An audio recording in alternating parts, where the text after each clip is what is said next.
Hello, everyone. Thank you for being here. My name is Dr. Lindsay Harness. I'm the director of the Research Center for Women and Girls at Alverno. And we're so glad to have you here today and see your faces.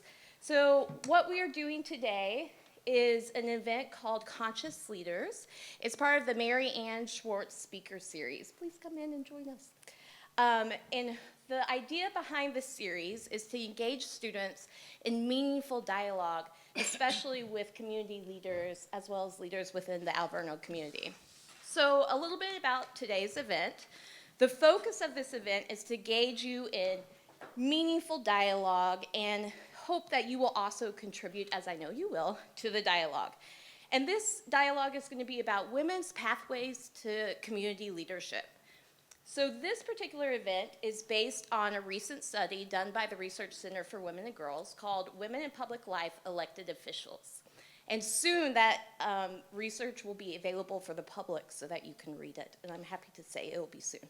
So in that study, we looked at the pathways that women who are in public office took to get there, and the challenges they faced, especially the gender-based obstacles that they faced, and the ways in which we can improve and encourage women and girls to think about themselves as being able to serve in public office. And so today what we're doing is we are learning from the lived experiences of community leaders, our panelists today, and we have a dynamic panel for you.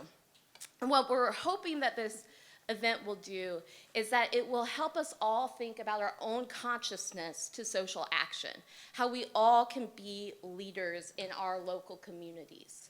And so we hope that by the end of this event and listening to our panelists, you will feel empowered, you will feel called to action, and you will have a lot of questions for our panelists and also ask them to be called to action more than they already have done.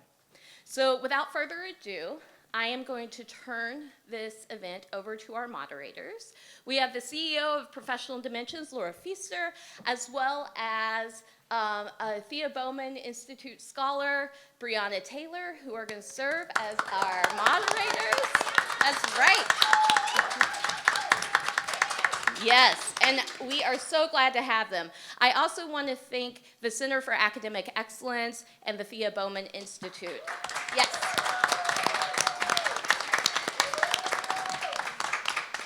Who have been instrumental in putting together this event, as well as Mary Ann Schwartz, who is sponsoring this event and will continue to. So thank you so much, and without further ado, I'll pass it along. All right, y'all make some noise for Breanna. I'm just honored. This is I'm with a celebrity today, so I'm gonna be fangirling during this presentation, but we're so happy to have you here. Breanna, I'm gonna let you kick us off, okay? All right, so I want to first talk about our norms. From you guys, we would like your unfiltered truth. And from everyone else, we would like respect. All right, and there are no wrong answers. We affirm and appreciate your opinions and thoughts, and we want to create a safe space and have a conversation that more women need to. All right, thank you. Awesome. So I have the privilege of so you all probably received the bios and all of that in advance. That is some heavy reading. I'm going to spare you those, but I'm going to pick out the details that actually maybe I could read some details and you all could guess which panelists I'm talking about. And these are things that actually stood out to me when I looked at you all's leadership and as I was looking through your leadership. So the first woman that I wanted to give a couple sentences about is an Alverno alumna.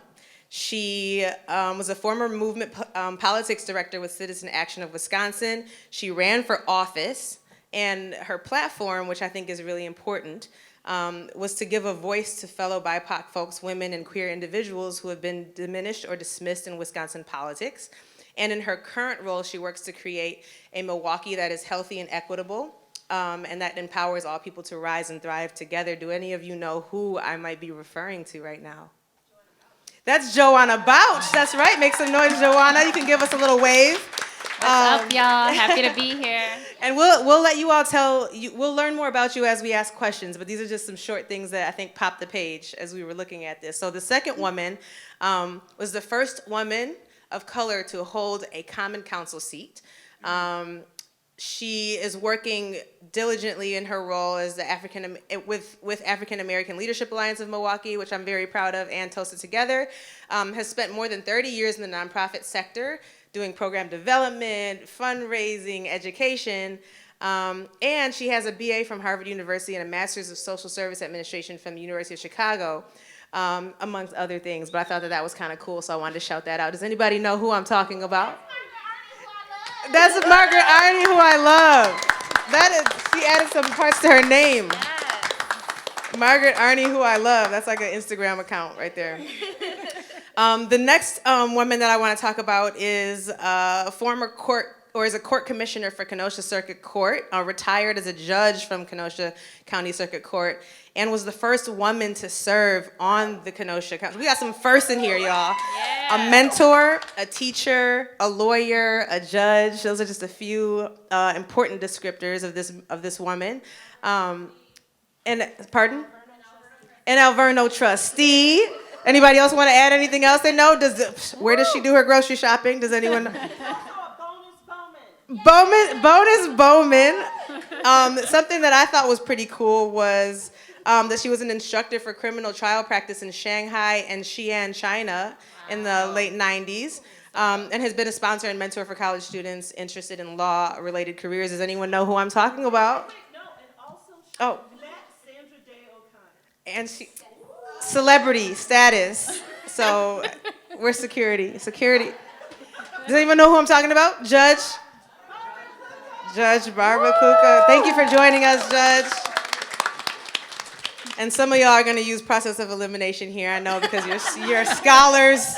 You're scholars, but we have development director at Voces de la Frontera, an Alverno alumna, founded the Youth Empowered in the Struggle. That's the Yes Movement here at Alverno. Graduated in 2020. And a proud DACA recipient, and she's used her education to advocate for immigrant rights in Milwaukee. Do y'all know who I'm talking about? Alejandra, thank you, Gonzalez Avina. So that's a little bit who we are. I'm going to kick it back over to Breanna, who's going to take it away with some questioning. All right, are you guys ready for your first question? Of course. We are ready. Yeah. So all of you guys have done powerful, amazing things for our community. We want to know why. I can start. Go for it. Well, when I was an undergraduate, I studied American government, and it was really difficult. It was really difficult sometimes. I remember being in an exam, and I'm writing the answer to my question, and I realized that the language that I had been taught in school made everything that I was saying just kind of not sound smart. I was like, maybe there's something about the language here and the way the thoughts that I'm given here that are not embracing my experience. I can't make a powerful case for myself and what's important for me using this language. Something needs to be done here. Not that I'm not smart, because I know I'm smart, but there's a bigger force at play. So as I graduated and I worked for an elected official, and I got a bad taste in my mouth. I got so far away from politics after that, I can't even tell you. I was like, oh no. And I found social work, which was amazing. But deep in my heart, I always had that desire. I said, it's important to be the one, not the one with the vote. It's important to be the one who's entrusted with that symbolic power, because you're either asking for something or you're actually at the table doing something, and there's absolutely roles for both. Mm-hmm. And when I had a daughter, I looked around in my community of Wauwatosa, and we had no people of color, of any color, in any positions of authority or any voice at all in our municipal government. And I decided, I went to a workshop called the White House Project. It was at Mount Mary, and it changed my life. I was there with Nakia Dodd and with Jocasta Zamarripa, who are both women of color elected officials. And I was like, okay, why not me? And I looked at my daughter, and I'm like, let's go.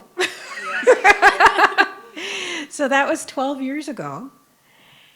And so I didn't win the first time, but then the opportunity came around again. And I had been doing the work day to day, building my leadership within my community. But really, I did it to say to myself and to others, this is what's needed. We need me, a woman of color, with consciousness, with the desire to work collaboratively, with a reformer spirit, to bring us into who we are now. So that's my why. Thank you.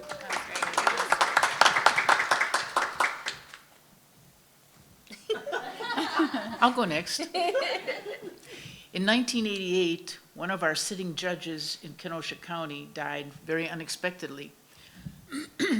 So that meant the governor, who at the time was Tommy Thompson, had to appoint a replacement.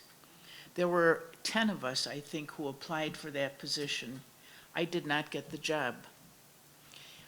2 of us who did not get the job, another one of my attorney colleagues, and I decided we would run because we thought we were much better qualified than the man who was appointed. And I, in particular, thought I was the best person for the job, excuse me, because of my very broad legal experience. I had experience as a prosecutor, as a defense attorney, as a family lawyer, as a civil litigator, where you argue about medical malpractice and product liability and all of those kinds of things. So I had that background, and I felt very confident about my ability to sit in any courtroom and decide any case that might come my way. So off we went. And as has been noted, I was the first woman elected in Kenosha County. I was also the first woman who ever ran. So, you know, that's the precursor. You have to step forward if you're going to get someplace. I won the primary handily. I won the general election handily. I served on the bench for 22 years. They were wonderful, wonderful years. And now I sit as a retired judge. I sit off and on whenever they call me to work, and I can work any place in the state. I'm very disappointed they've never asked me to work in Door County. However, I've worked in Milwaukee, Racine, Walworth, Waukesha, most of the southeastern Wisconsin area. That's it. And I have to acknowledge my education here at Alverno College, and in particular, Sister Breanna Deutsch, who, believe it or not, taught me, I was her student. She taught me how to be a teacher, but more than that, she taught me to be a lifelong learner and someone who does what she says she is going to do. That's very key. If you say you're going to do something, do it. Yes. Amen, sister. Go. Okay. All right, I'll jump in. First, I just want to say, oh my goodness, I feel so lucky and honored to be in the presence of all this greatness. Not only these amazing women on the stage, but all of you. So my why. I definitely feel like I was pulled into the movement of social justice, kicking and screaming. I had no intentions of being a community leader. I didn't even know what that meant or what that was. But I had amazing people pour into me, amazing women that reached out to me and pulled me into the work of social justice, the work of standing up for women of color, being a voice for my community. I was raised by a single mom. I come from a matriarchal family, so powerful women, it definitely was a presence for me in my whole life, right? But to me, it always felt like our power was limited, right? We're Latino, we're poor.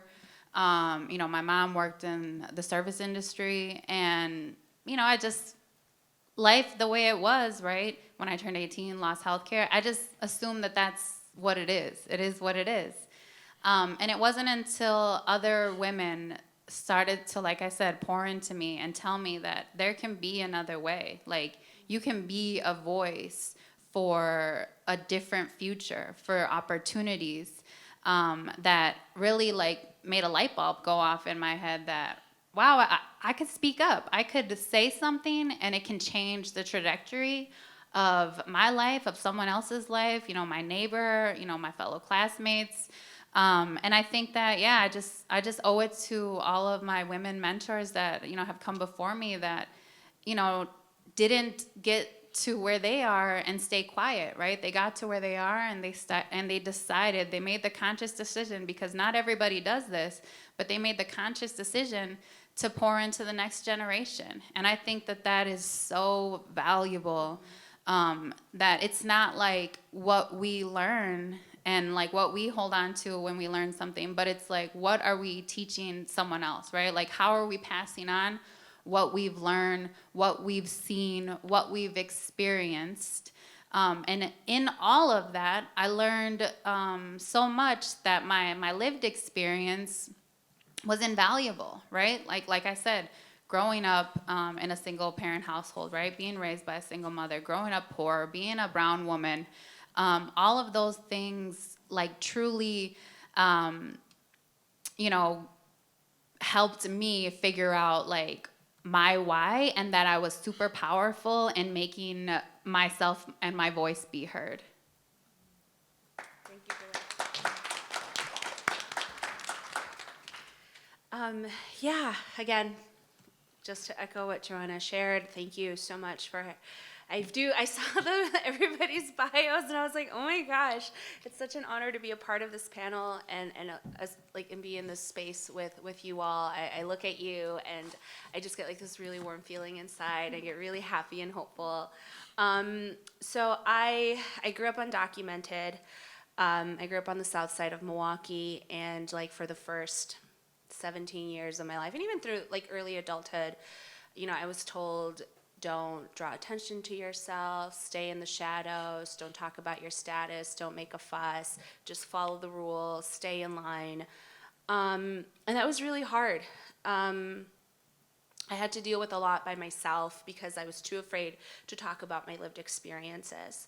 And so when the Deferred Action for Childhood Arrivals was signed by President Obama, I was just like so inspired by the young people that made that happen. Because it wasn't like President Obama woke up one day and was like, I'm gonna do this for y'all. No, it was people like you, young people, that decided to move forward, right? Not just for themselves, but for their communities, tell their stories, come out of those shadows and really advocate for themselves.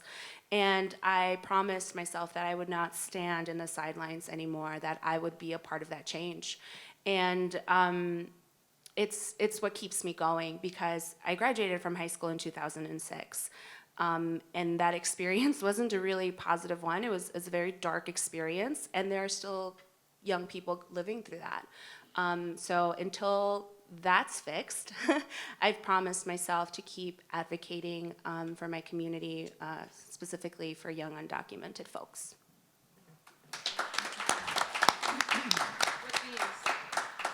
I want to know what you heard, Breanna, in those responses. So there was a lot of themes I could see. Not only people doubting you guys, but just your experiences. And our experiences is what makes us.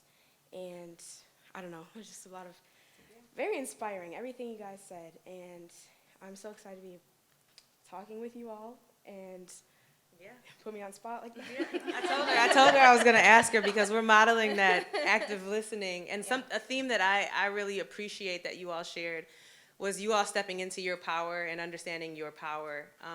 Margaret, you talked about what naturally comes with being and showing up as a woman of color. The skill, these are actually the skill. We don't get degrees for these things all the time. We don't have affirmation, but they are really unique and powerful skills that we have from just existing as women, period, in a society that wasn't necessarily created with us in mind. And so you all had kind of an interesting story about how you arrived at understanding your power.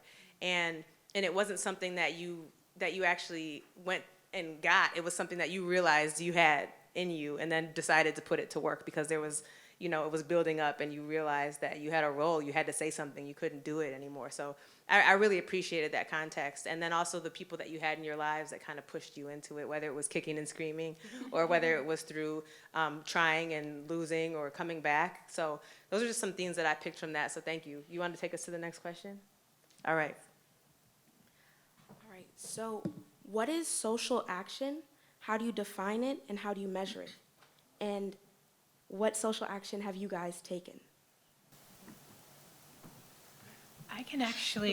I was so fortunate to work for the Women's Fund of Greater Milwaukee and to receive training on exactly this from the women's funding movement, which was very, very active in the early 2000s.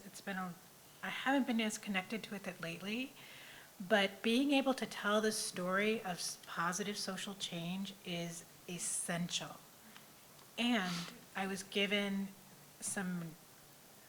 a framework of thinking about it that I've trained myself and trained others on years ago. But what I was trained to look for with positive social action is change on 5 dimensions. I'm probably going to remember 4, and eventually the 5th one will come to me. But the first one is changing a definition. Like, how do we define something in society? Like, a great example is marriage. Like, how do we define what a marriage is? And in my personal life, my parents were married, I'm biracial, in 1968, in the same 12 months, I believe, as the Loving decision, which said my parents' marriage was legal in all 50 states. And so I'm like the first generation of completely legit, legal, mixed kids, and there's a lot more of us. And another one is a change in policy. We're familiar with those. Changes in rules, and that includes within organizations and in legislature. There's also maintaining past gains, and we are so in need of that today. I was so upset seeing that article in the paper about the draft decision that may be coming down. I mean, I can't even get started. I'm going to get real emotional. But you all know what I'm talking about, right? No, I don't. Okay, Politico. Look it up on your phone, hon. Oh my God. Current events. So suffice to say, Roe v. Wade is on the block. On the chopping block. Chopping block. Yep. So maintaining past gains, I forget where I am right now. Like I said, what we're looking for is shifts in who makes decisions, shifts in power and decision making. That is so cool. One of the great examples that I saw, I'm on Facebook with a whole bunch of my other people who went to college with me, and one of the men, he was a white man, he was like, I was told that I need to get used to hearing different kinds of voices when we have different people in power. And he was talking about the mayor of Chicago. She apparently went off and used a lot of colorful language. And he's like, I can deal with this. This is a different voice claiming her power as the mayor of Chicago. And I'm down with this. I'm like, yes, there was a shift. We have a different voice. And, measuring all those things, you can't measure the whole thing. You got to break it down. Like, for example, with the African American Leadership Alliance, we're seeking to change the definition of who is a powerful and effective and viable leader in Milwaukee to include African American leaders at all levels and in all sectors. That's one of many things that we're doing, but that is one shift that we are seeing. So you can say, okay, what is going to be different in the world when our work is successful? And don't do it's like predicting the weather. It's just as complex as the weather. So try to break it down and say, okay, we tried this, didn't quite work, or we got near it and we missed it. How do we regroup and do it again? But I'm sure these folks can talk about all kinds of changes that they've been working on. Sorry for that little lecture. Don't be sorry. Okay. I think that, as women of color, just existing in spaces is a form of a social action. I think that, changing the, like, I went to high school with JaAnna, and I'm just like in awe by her, like the fact that she's in this position of leadership now, as a Latina woman is just so inspiring in like being able to create that structure within her organization. Personally, for me, I've been very fortunate to come to Alverno and have that very positive environment to grow as a leader in, work in an organization that is led by a woman. So otherwise, my form is by just existing, as an immigrant rights advocacy group, and as the development director of that immigrant rights advocacy group, and I ask for donations, folks are always like, well, we don't want to get political. My immigration status isn't political. It's who I am, right? So it's being able to exist in those spaces, have those hard conversations, and change that narrative and that way of thinking for folks. And just finding power within yourself. Like, I know we talked a little bit about elections and the fact that I'm up here again, super fangirly right now, but I can never run for office. At least not major office, not until I become an American citizen. For the longest time, I thought I didn't have electoral power, but in the last 4 years, I've learned that I can use my voice, I can use my story to get other folks to vote with me in mind. So I think that as young folks, when you think about that, like, well, my vote doesn't matter, my story doesn't matter, it does. And it really makes an impact on people. So never shy back, even, it's that saying, like, even if your voice shakes, use it. So that's my way of existing. It's fancier than that. I don't know the exact quote, but yeah. Love that. Yeah. All right, I'll jump in. Yeah, Alejandra stood up in my quinceañera. So we go way back. But yeah, I just have to piggyback off of that. I think social action is us showing up. Mm-hmm. Some days it's us just showing up, simply being present.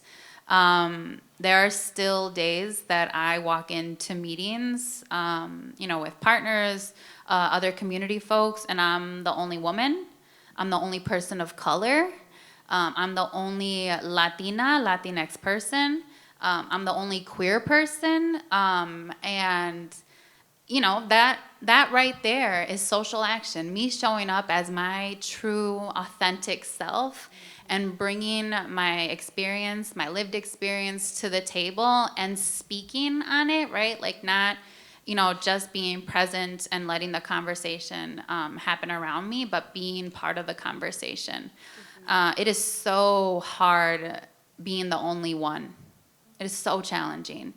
And I think that, it takes one of us though, right? Like it takes one of us and then bringing somebody else with you.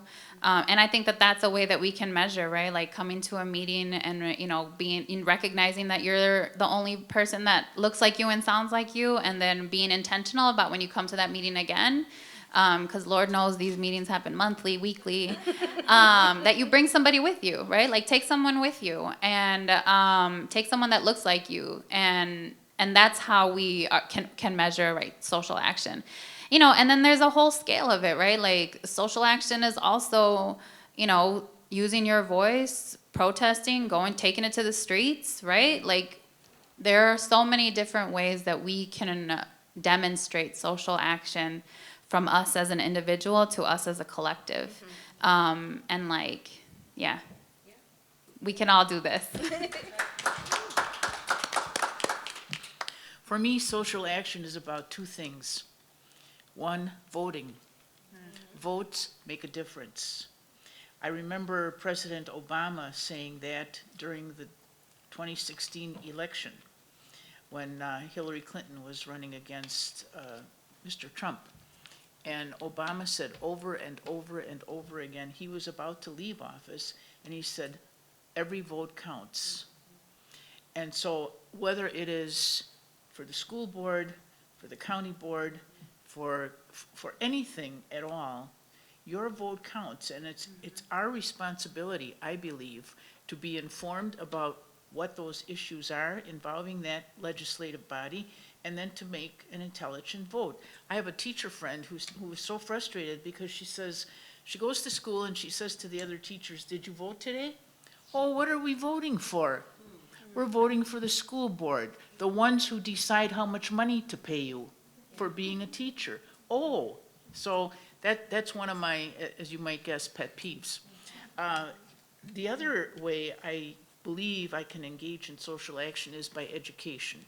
I started out as a teacher, and I continue to be a teacher up until now, I hope. I took every opportunity after I left teaching to do more teaching. So as a judge, I taught in the Wisconsin Judicial College, new judges, how to be a judge. I taught in the National Judicial College, which is out in Nevada. Again, mostly new judges, but not necessarily, about what to do in the courtroom, how to conduct a jury trial, how to handle disruptive people in the courtroom, those kinds of things. I would go to community groups who asked me, "Come and talk about inheritance laws, come and talk about divorce, come and talk about family law." I always did that because I believe when we teach people about things, give them an opportunity to learn things and ask questions, that is social action. If I can, real quick, before the moderators jump back in, just because we're talking about elections and voting, if there's, I'm also very, very passionate about increasing the vote, especially amongst women and women of color. I live in the near south side of Milwaukee, and I ran for the state assembly in the 8th Assembly District in 2020 for the state legislature, which is home to the lowest voter turnout in the entire state of Wisconsin. And it's also home to the largest Latinx population. I lost by a little over 100 votes, okay? And we just had an election too, a spring election, and a friend of mine got elected to the county board. He won, Latinx man, he's a man, he's an ally. But Latinx man won by 17 votes, right? So we can't say that every vote doesn't matter, right? 17 votes it's small, right? It's a birthday party. I don't even know how many people are in here, but it could be this room, right? And so if I could just double stamp on how important and necessary it is to vote in every single election, and your voice truly does matter, and you can use your voice through voting. I want to second that as well, because I am the first person of color on the council because I was unopposed. However, we now have two people of color on the common council. Yes, Sean Lowe. Yeah. And he won by one vote. Yes. One. He did. Yes, they recounted, still that one vote. And he's not the only one, especially when you look at local races, small, races where the vote count is in the thousands or even in the hundreds. Your one vote, and I would say, seek out those small elections, go and vote, and you will then get mail, you will then get some attention, because sometimes people don't even know that there's an election, because if you didn't vote in that election, they're not mailing to you. They're not going to knock on your door. They're not going because there's too many people. And especially now in the kind of information environment that we're in, if you don't show yourself to be a valuable person to communicate to, people will spend their communication dollars elsewhere. So those teachers who didn't vote before, of course they don't even know, because nobody is communicating with them, because they have not proved to people that they're worth the dollars that they're investing in them in these smaller races, especially. In these smaller races, these are the people who are in charge of your stop sign, your, assessment for how much it's going to cost to change out that broken pavement, how much your rent is in some areas, what your landlord can do to you or not do to you. I mean, these are the people that have your life in their hands. So I would say vote, vote, vote. Find those small elections and vote. And no matter where you are, figure it out. I feel affirmed. Thank you guys so much. Those were amazing answers. So for our next question, this is something I really wanted to ask. Oh, he's scared me. And it's more directed towards politics. But do you think politics is the best path to take to implement change in your community? If so, why or why not? And what other paths do you think are better? I'll start by saying not necessarily. Not necessarily. It is certainly a good path. It's an important path.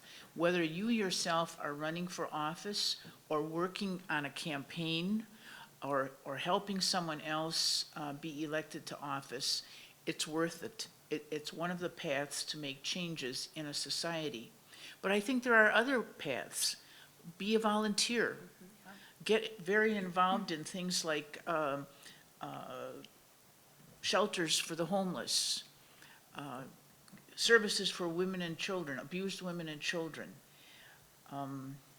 Just any number of things. I don't think I have to go on and on about it, but I would say, politics is a good way, but there are other ways that you can make things change. I'll jump in. Definitely agree with Barbara, right? No, it's not, necessarily the best path, right? Or the most impactful or the most powerful. But it is all those things. It is powerful. It is impactful. And we definitely need more women in elected office. To say that one more time. We need more women in elected office. In Milwaukee and across the entire state of Wisconsin. In my previous position, I was the political director at Citizen Action of Wisconsin, and I worked across the entire state, right? From Milwaukee to Viroqua to Eau Claire to Wausau and everywhere in between. And there is a small number of women that are making the decision to run for office. For a number of reasons. There are so many reasons why women are kept from being on the ballot and so forth. And so if we could do anything to change that narrative, whether it's us being the candidate ourselves, which I would love to see Breanna a candidate in the future. I look forward to volunteering and donating, giving you my money to run for office. Because that's a big thing too, right? Money is power. And I know there's a lot of students in here, so we ain't got money, right? We're students. But that's a huge thing too, right? Show up to volunteer, but also when you got some money, when you got some dollars, make a contribution, right? Donate to an organization that you feel passionate about, that's doing good work, right? Find a candidate that you want to invest in and invest your dollars. That is a huge thing. I was just listening to this podcast, Amanda Seales, she has a podcast, and she was interviewing Cori Bush, Congresswoman Cori Bush, and the Congresswoman was talking about how on her campaign, folks are giving $3, right? And $3, by 100 people, that goes a long way. And so, never think that your voice is invaluable, that your dollars aren't valuable, right? You are powerful, and you decide how you want to use that power, whether it's showing up as a volunteer, whether it's being, a donor, whether it's being the candidate yourself, an executive director of a nonprofit organization. Y'all, there are so many different ways how we can make positive impacts on our community. Running for elected office is only one of them. Just a minute. I've already recruited Breanna to run for judge. Yeah.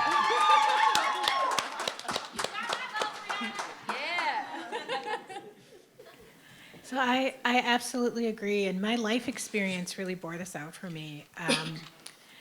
Like I said, I was, I don't know, was I 22 even? No, I was probably 20 turning 21. And I worked for an elected official, and I was just like, this is not for me. I just know everything about this is scary. Everything about this is boring and sad and overwhelming. And these choices are impossible. I was just like, I literally ran for the hills.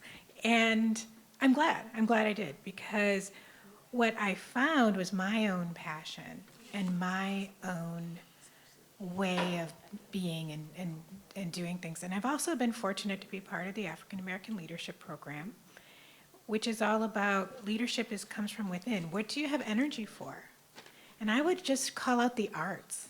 Oh my gosh, the arts are so powerful in shaping those definitions and in shaping people's sense of joy. You have to have joy in this. You have to be doing this because you want to. You have to have a little bit of fun, or else it's too sad. I'm sorry. It's too sad. But I have an interesting mind and personality that small groups of people, I'm good with that. Complicated stuff, I'm okay with that. Long-term projects that need direction, I'm fine with that. I'm okay. I can make the connection between the change I want to see in the world and the situation that I'm in right now. And I'm 52 now. I did not have that. I did not have that at 20-something. It took me a long time to build that. But here I am now. So I wasn't ready the same way I'm ready now, 12 years ago when I ran the first time. But the first thing that happened is I noticed that the woman who ran, she was retired. She was well established in her community. She had built up her relationships. She had built up her reputation. She had done all these things. And I was like, wow, that's really cool. And then I watched her in office, and it was the year that Act 10 happened. And she had people yelling at her in her face. She had, meetings that were going until midnight because people were just mad. And I actually was like, ooh, kind of glad I missed that. But now, I joined TOSA together because I was passionate about changing Wauwatosa so we were ready to really grapple with our equity and inclusion, belonging, and justice issues. I joined our neighborhood, our Association of Neighborhood Associations. It's the Neighborhood Association Council. And so every neighborhood association gets support from that small group.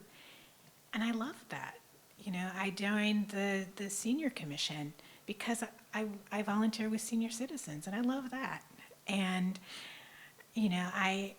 I've worked steadily over these 12 years to really grow into, now nothing really intimidates me except it's still a fire hose of information. It's still sad. There's still so much to learn. But it's okay to say, what am I ready for, and do that. And do what makes you passionate. Do what makes you happy. Be around like-minded people and become friends with them. They're good to hang out with. I mean, look at these people.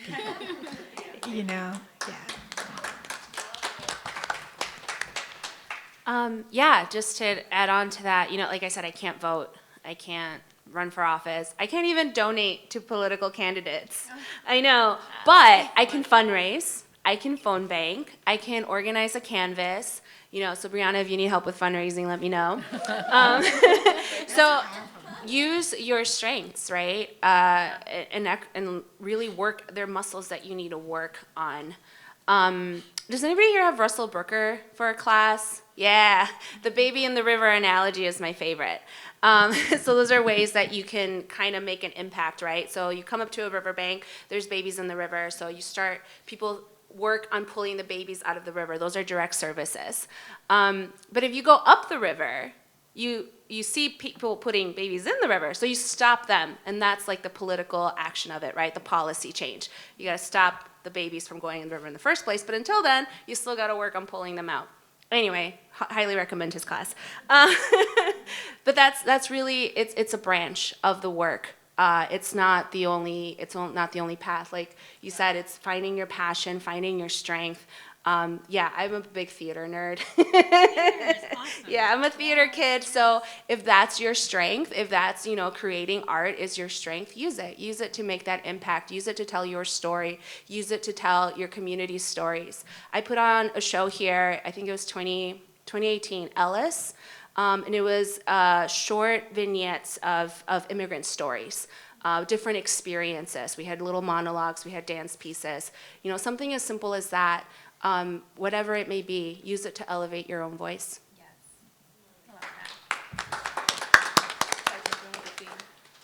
Okay, it's a very obvious theme, but since it's so obvious, I feel like it deserves an underscore. And as I'm sharing this, if you all have any questions, we're about to wrap up really soon, so we want to make sure, is that the question, Mike, or can they just shout it? Yeah, we'll just shout. Either or, okay. But really quickly, a lot of what's being discussed we refer to as kind of like locus of control. And I think the reason why what you're talking about is so inspirational is because you all have people who follow you right now. You all have spaces where you lead right now. You already have people, you already have an audience, and you already have a platform. Especially even being linked to Alverno and your professors and your students, your student body. You already have a lot of these things in place that fit your locus of control, meaning you don't actually have to go out and do a different thing tomorrow. Right now, you have a group that you need to activate. And that's what I think there's a commonality with all of these is, what are you uniquely positioned to do because of who you are? When you see a problem, every problem has multiple pathways and solutions.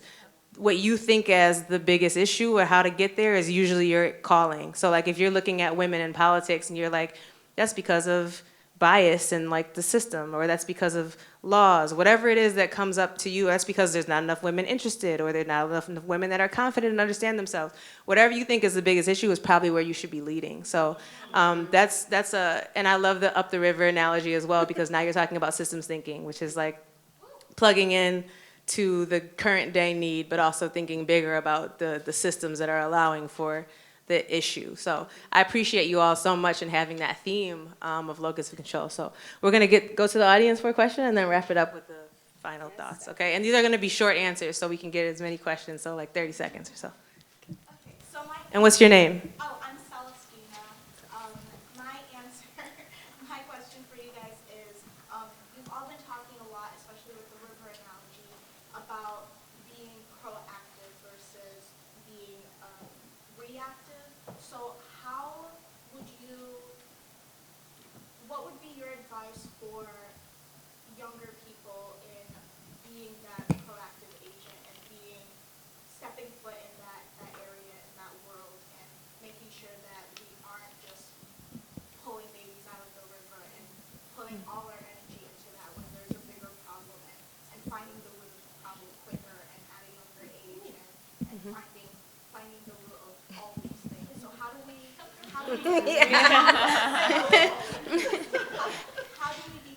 proactive agents is really what. Yeah. That's a big question. But Lauren said I had 30 seconds. What I just really want to emphasize is be curious. Be curious. And I think that y'all are all curious, right? Because, you're here pursuing your education and so forth. But always ask questions, right? Like the folks pulling the babies out of the river, they don't know that somebody's at the top of the river throwing them in unless they ask questions, and then unless they try to find some answers. So just always be curious and reach out to people, ask questions, ask for help. There are a ton of resources right inside this building. And I would say step by step. If you see something and you think, oh, I should jump over there and do something about it, but I can't do that. I can't do that. Well, what can you do? What can you do? Don't just say, oh, I'm impossible for me to succeed at that. Do what you can. Yeah. Make a phone call. Visit somebody. Vote. I would also say go inside. Ask yourself, what is the wisdom within me? How is that responding to the situation that I'm in?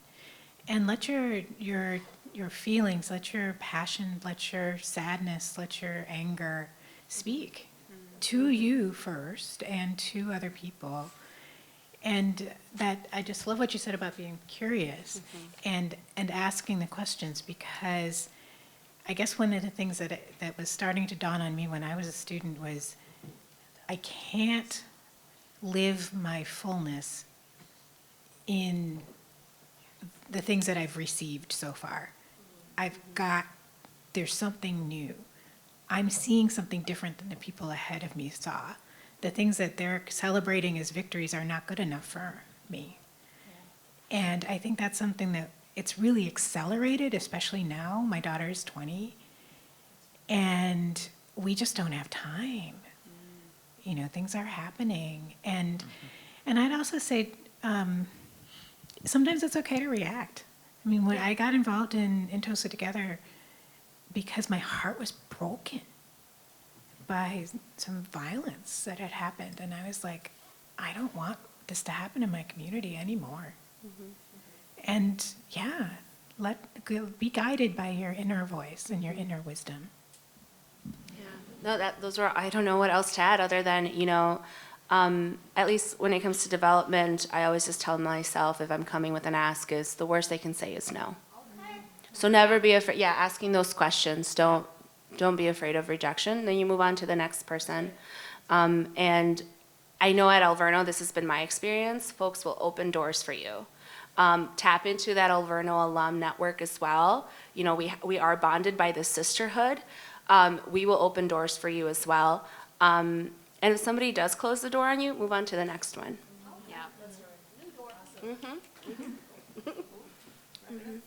So for our last question, if we can keep it to like pretty short, but what is the Milwaukee you envision, especially with women in positions of power? Yeah, it's kind of hard to keep that short also. Sorry. They got it, they're leaders. Well, I will say what I have done to try to make Milwaukee a better place, even though I don't live here. Alverno is my home in terms of my education and background, but I have always contributed to women who are running for judge in Milwaukee County, always. And you should know who those ladies are. You should know their names. You should know that Maxine White, who is a woman of color, started out on the Milwaukee County bench, and now she is part of the Wisconsin Court of Appeals for her first district. Know who these people are, so that if you have the opportunity to work with them, encourage them, help them, ask them questions, you can do it. If I could take the 8 abilities of Alverno and place them in the Milwaukee County, that'd be awesome. I always say, like, the one thing Alverno didn't prep me for is working with men. But I'm navigating it. You'll pick it up. Yeah, you'll get it. I think that, like you said, doing that research, you know, seeing who's on your ballot, who's in those positions of power or running to be in those positions of power, and seeing how they align with your views and supporting them, getting to know who they are. I'd love to see a woman mayor. That would kick so much butt. But obviously, too, you know, making sure it's the right person, not just any woman, right? A woman that will advocate for everybody, that truly will reflect the needs of the people that live in the city. So that's another thing. That's why research is so important when you're looking at names on a ballot. Yeah.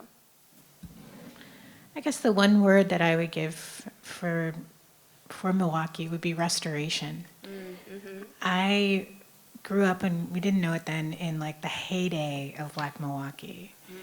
And Milwaukee was like the best place for Black families. And I went to Milwaukee Public Schools at peak desegregation. I mean, it's not like I want to go back. I don't. But we can do that again. We have the capacity. And don't just look at your elected officials and think that they know something. They need you so much. I need you. We need you. Because we have a vote, which is essentially an answer to a yes-no question. So what that question is up to really you. So give us the questions so we can answer yes and move forward. You know, give us those resolutions, give us that direction. And yeah, we can be the people that we want to be, and we can be better to one another than we are. And that's what I really want, because we are who we have. We have each other. Yeah. Sorry, Lauren, I don't know. I'm taking a little bit longer. Okay. No, I think that, you know, I think that a Milwaukee that I envision, right, is everyone has access to housing. You know, everyone has access to a family supporting job, right? Folks have access to education. Folks that have grown up here and live here and contribute to our economy can vote. I think that if we all had access to everything that our heart desires, that's the Milwaukee I'd like to see. Removing the barriers, and then I'd also like to see more women in elected office.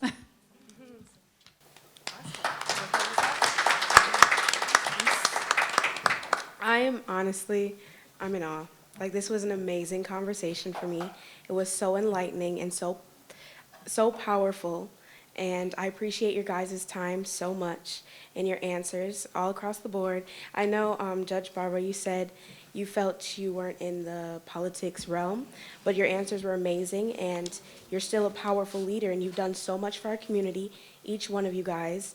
And I think all of us could, I have a great feeling, and I've always had that fire in my stomach, but it's burning even more now. So thank you.